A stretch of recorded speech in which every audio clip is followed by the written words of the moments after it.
No! Oh my gosh. Oh no. Oh, that is disgusting.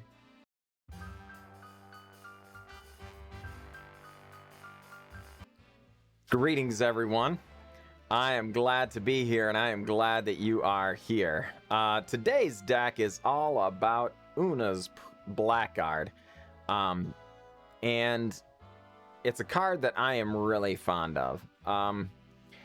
In Historic, you've likely seen it included in the Rogues build, but that's not really...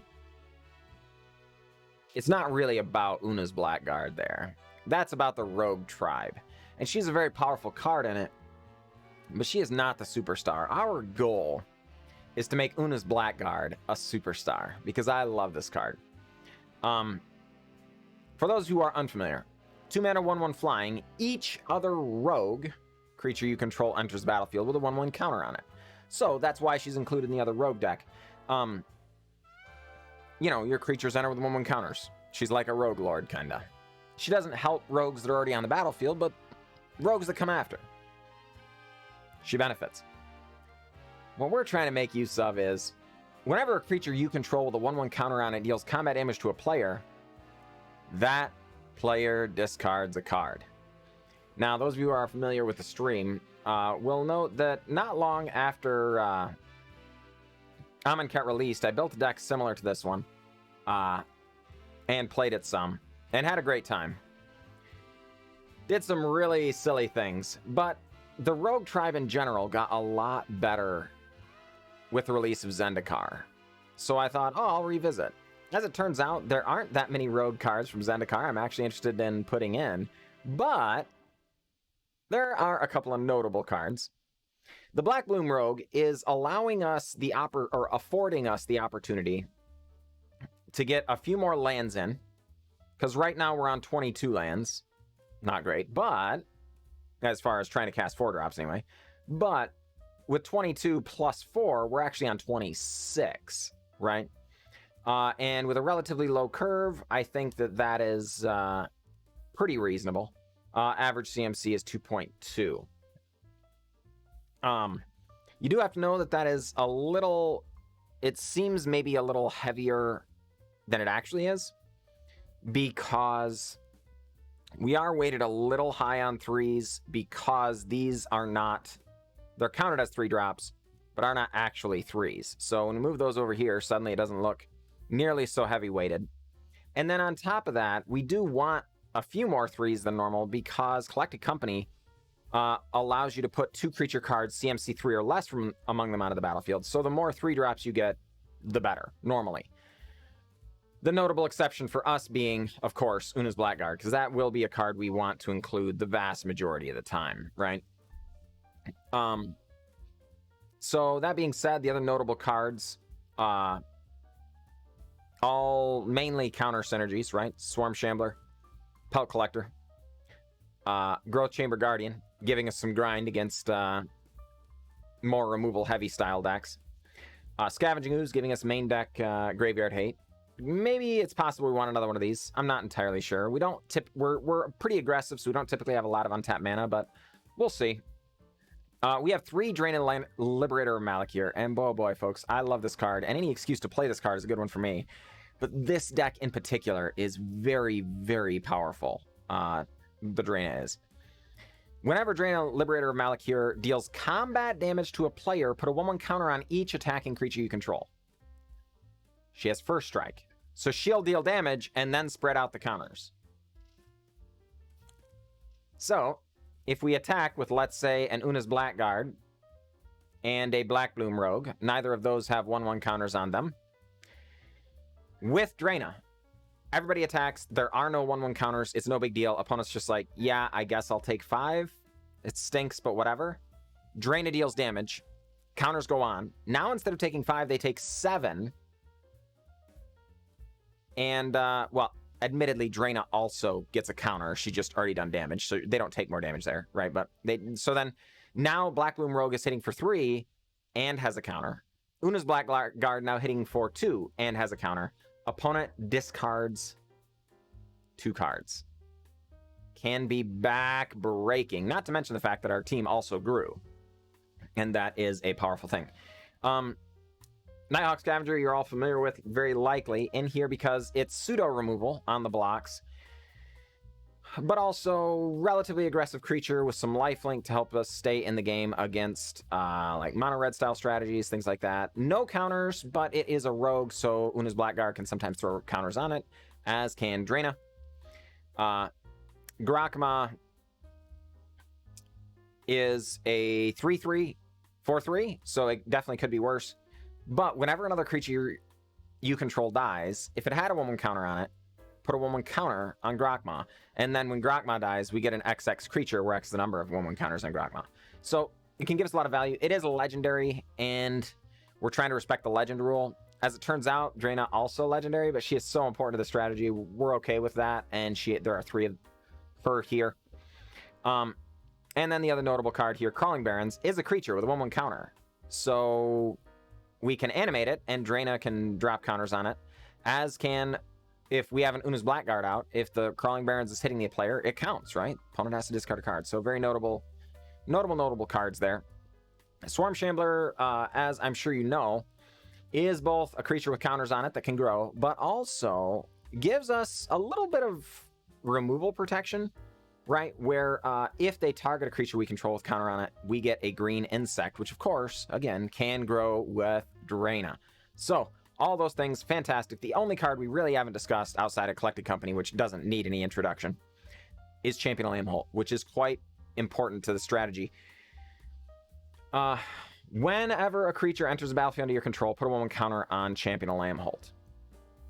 Creatures with power less than Champion of Lambholt can't block creatures we control. Yeah, so if we go... and attack, and Champion of Lambholt's a 3/3, creatures power less than Champion of Lambholt can't block. So no power 2s or 1s or anything like that can block. Very, very strong creature, can really help us scoot the last few points of damage, on top of also just gaining her own counters. Very, very good cards. So that said, let's go get to the game, shall we?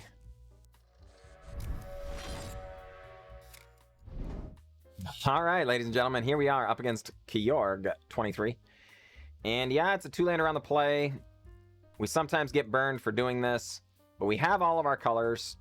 We have our most powerful card, Oona's Blackguard. We have, well, the card we want to exploit, Oona's Blackguard, as well as a couple of Collected Companies, which is our most powerful card. So we're going to go ahead and do that thing. We're going to get down in Oona's Blackguard. Pray that we draw into lands. Please, lands. Fencing Ace. Oh boy, this is terrifying. Okay, thank heavens. Alright, well. Let's get down a Champion of Lambholt here. Get in for 1. We are going to attempt to do silly things. The problem is, you don't deck Fencing Ace unless you also are doing silly things. So... the question is whether or not our silly things can keep up with our opponent's silly things. And so we will find out. We will need a 4th land, I think, to win this game, most likely. Fencing Ace, that does not concern us yet, notably. All right, Vampire of the Dire Moon, sure. Oh boy, that's a good one. Yeah, let's, I guess, put that off just 1 turn.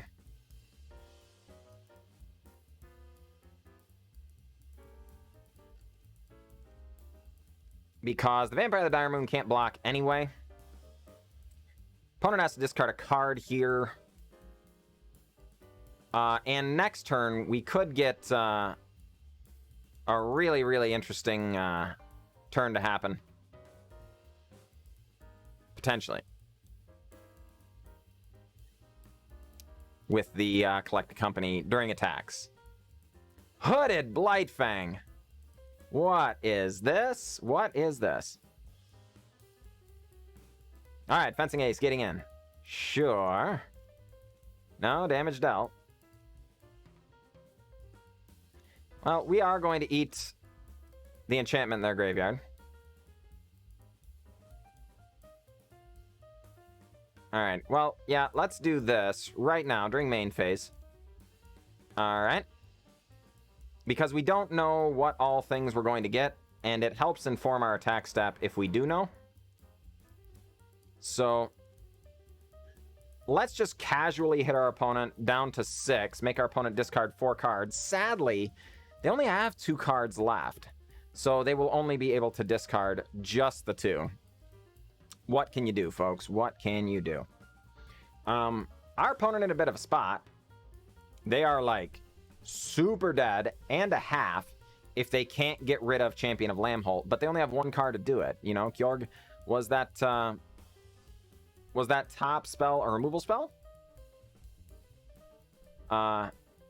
Because if it is, I mean, let's see. Can they actually live here? Yeah, they can live if they kill Champion of Lambholt, so the creatures can block. Alright, Demonic Embrace. That does not do it, or anything close to it. Yeah, alright. Let's see, 4, 5, 6, 7. I mean, I guess, theoretically, this is close to killing us if we didn't block.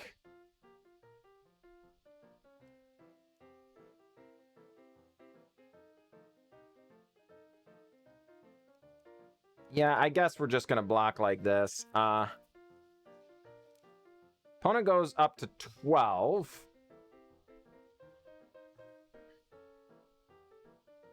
We are going to eat. Okay, so... Oh, wait, never mind. We've got it. Never mind. All right. I was concerned about math there because I had forgotten we make the 3-3. So I was like, 6... You know, and then doing the math. As it turns out, we would have had it anyway. So I had no reason to be concerned. No reason to be on there. But GG, opponent. GG. All right, ladies and gentlemen. Here we are up against Meat Money. Good luck, Meat Money. I think we will keep this. And I think we're going to lead on a turn 1 Thoughtseize. And possibly a turn 2 Thoughtseize. We'll see. Oh, boy. Look at all of this. Well, we're going to get rid of the Luminarch Aspirant.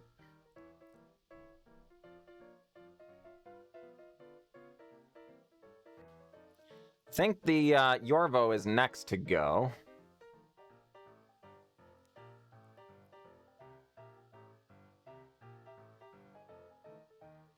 Oh, boy. That is a good one. Yeah, well, we're just gonna do all the damage to ourselves up against the mono green Stompy list. That is, or I'm sorry, green white Stompy list, I should say. We're gonna just go ahead and casually drop ourselves down to 14. On turn 2, our opponent has not yet touched us, but you do what you gotta do, and unfortunately, we've got to do this thing.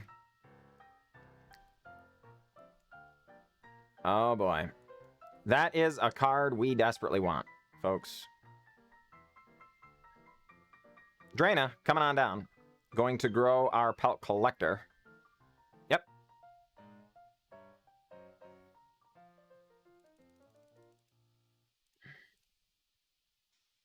Sure. All right.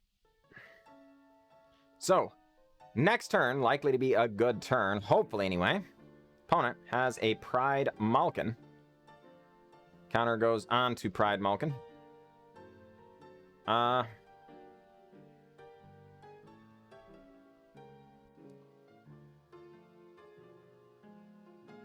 Yeah, let's just get down the Oona's Prowler.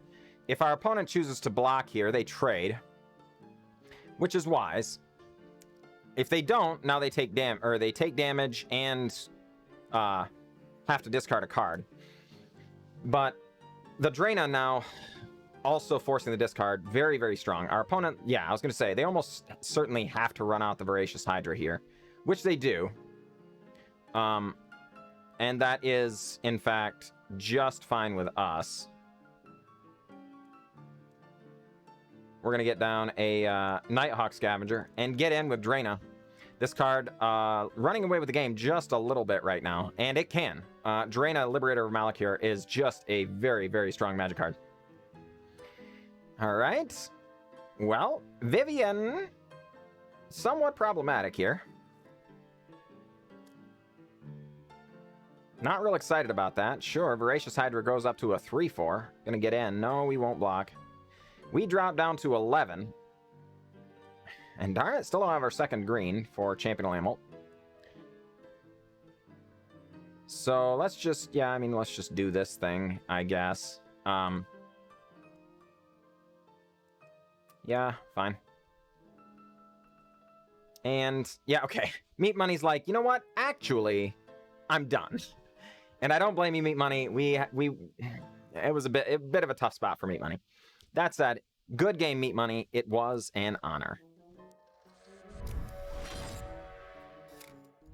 And we're gonna have to send this hand back. It is technically a 2-lander, but it's only black mana, and like we need green, and it's rough, so we'll send it back. Yeah, this hand is keepable though. I guess we're gonna send back the Pelt Collector, as unfortunate as that is. I think the turn 1 Thoughtseize is probably better than the Pelt Collector here. And the other 2 cards, very likely important to us winning the game at some point. I guess we're going to get rid of that. That one is removal. All right. Folks, we did not want to continue drawing only lands. These fine. These ones are okay. This is okay. As long as our deck decides that that's all that we're going to need here. Nope. Deck, I was just saying that's it's gonna be all we need here. Thank you. Actually, holy crud. Drana, Liberator, Malakir though, pretty good on this board, all things considered. Opponent doesn't have a ton of lands, so very likely to be short on resources. No! Oh my gosh! Oh, no. Oh, that is disgusting.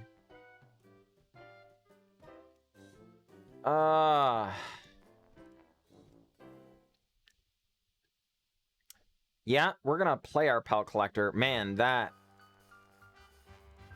When we Thoughtseized our opponent and got their Priest of the Forgotten Gods, their Thoughtseize was much better than ours. Holy cow. Jeez Louise. Man, oh man. Alright. Yeah, this is not fantastic. Opponent scries top. That can't be good news. That has got to be very bad for us. It could just be a creature that our opponent's planning on sacrificing with Woe Strider, so they get to draw a card and do some scrying, possibly. No blocks. You got it. Opponent on 10. We are going to drop down to 12. And it's a Mayhem Devil. Jeez. Oh, my word. Oh. Brutal. Yeah, jeez. Alright, opponent takes some damage, draws a card, but makes a food. It's a pathway. Alright, well. That's a good one.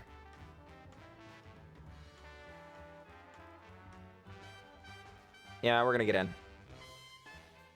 Opponent takes 4, or takes 3. We get a 4/5. We are going to just eat the Woe Strider right now.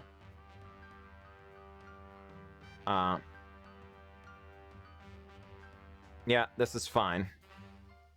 We will be eating the other creature as well. But we want to leave open the door for our opponent to, yeah, have nonsense that we might need to handle. But that Scavenging Ooze, very, very clutch there. Being able to handle the graveyard, very important against this deck. Also, just a little bit of passive life gain, going to be a blocker this turn. Our opponent just doesn't have enough life to work with, so, you know, they swing in, they go all out, whatever. We're just going to kill their creature, right? Yeah, okay, they return the favor, kill our creature. But their creature dies, they take more damage, right? Then suddenly, we're hitting them with a 4/5.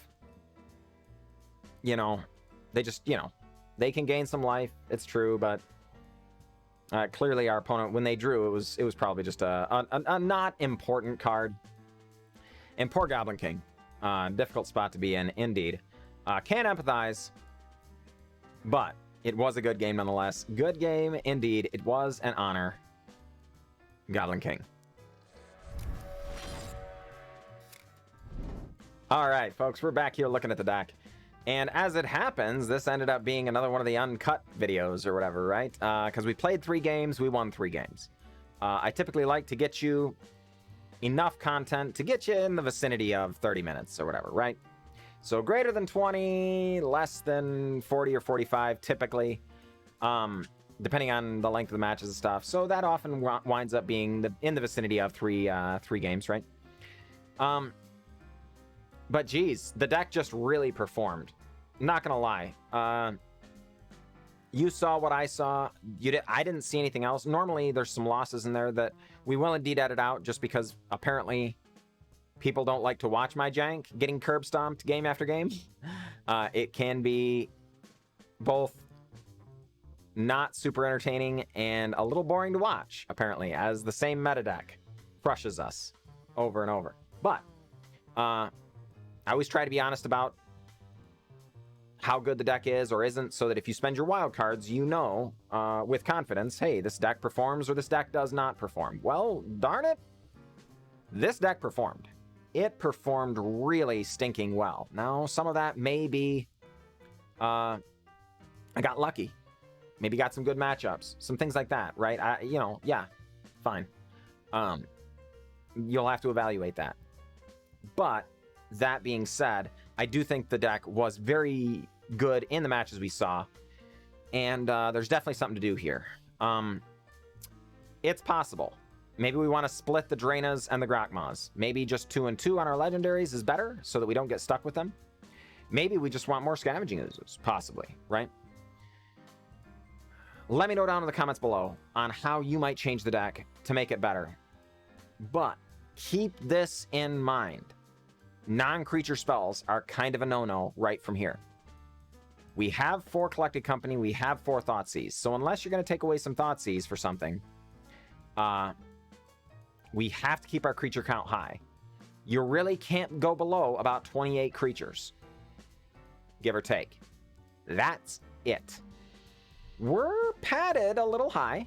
It's true, we're on 30, which is very good because you will have, just according to variance, some number of whiffs on Collected Company. It is statistically insanely improbable to drop 6 cards in a 30 creature deck and have them be all whiffs. But it's not impossible. It could be land, land, Collected Company, land, land, Collected Company on the top of the deck. Or land, land, Collected Company, land, Thoughtseize, Thoughtseize, or something. These are, when you put cards in your deck, sometimes they will be in odd orders on the top. So, as it is, even with 30 creatures, that means every other card is a creature. You will have some number of whiffs. With this high of a creature count, it is very unlikely. I would have to have Frank Karsten run the numbers to find out just how unlikely, but it is quite unlikely to whiff entirely. Even with 30, though, there will be some number of Collected Companies you pull up and there's only 1 creature. And that can be harsh. That can be very difficult to overcome. Because oftentimes by the time you're casting it, you need something from Collected Company, right? Not exclusively, but oftentimes. So you also have to know that 4 of our creatures, 4 of our 30 are Blackbloom Rogues, which are fine. They're a 2/3 menace. That will often be difficult to block, and if we can get any counters on it with things like Drana and stuff, it's, you know, this is a good card, and I'm glad we have it. It is I think we want 4. This is good. But all it is a big dumb guy. It's not, or girl, as it were, right? There's no, there's no end of the battlefield effects or anything. It's not going to be a 5/3 very often at all. Unless our opponent happens to be milling themselves or something, right? Because we're not milling them. It's just a 2/3 for 3. That's all. But it helps inflate our collected company hits so that we don't whiff entirely very often, right? But if you discount these because we really would like to hit another creature that does something, darn it, we're low. We're at 26 creatures. And that is on the low end, for sure, statistically speaking. So if you want to make additions or subtractions to the deck, please, by all means, let me know how you would do it. I would love to hear. But they got to be creatures. And if you're going to add or, you know, or whatever, let me know what you would take out. Because just telling me, oh, yeah, I would love to see whoever, you know, just fill in the blank here. Like, yeah, Knight of the Ebon Legion. It's a great card. I agree. I want to see this. It even gets counters. What do you pull? That's the important thing, because there are a lot of really, really powerful creatures here. And trying to figure out what to pull is a difficult situation indeed. That said, I have a Twitch stream, ladies and gentlemen, and this will be coming out on a Sunday. But tonight's Twitch stream, and normally what we do is the deck we play on the YouTube, we will be playing tonight, and we will play some of this, to be sure. But tonight's stream, we're going to be doing a deck stipulation. So come on in, make me build something wacky and crazy. We're going to be voting on the deck stipulations, and it's going to be an awesome time. You are going to love it. I am confident. So just tune on in and let me know. Also, if you don't mind, just click on the like button. That helps YouTube know to recommend my content. And particularly when you're smaller like this, YouTube doesn't want to recommend you. They want to recommend the really, really big ones, you know? So it really helps a ton if you could just, you know, do all that liking and subscribing and stuff that everybody asks for. But this is why. It lets YouTube know, hey, this content is good. We should recommend it to other people. So I appreciate it. That said, I will catch you all later.